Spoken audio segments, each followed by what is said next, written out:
V K Arpita cooking চ্যানেলে সবাইকে স্বাগত জানিয়ে আজকের ভিডিওটি শুরু করলাম। তো দেখো, প্রথমেই লঙ্কা, রসুন আর একটু পেঁয়াজ দেখালাম। এটা দিয়ে হবে এই যে কচুর লতি আছে না, ওগুলোর রেসিপি।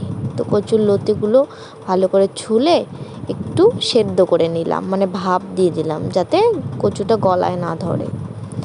তো তারপরে কড়াইতে তেল দিয়ে ওইখানে কুচো করা পেঁয়াজ, রসুন আর লঙ্কা এগুলো দিয়ে দিলাম।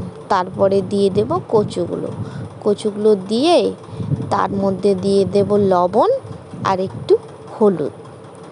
তারপরে এটাকে ভালো করে নাড়িয়ে চাড়িয়ে কিছুক্ষণের মধ্যে হয়ে যাবে, দেখবা কচুর লতির কত সুন্দর রেসিপি একটা।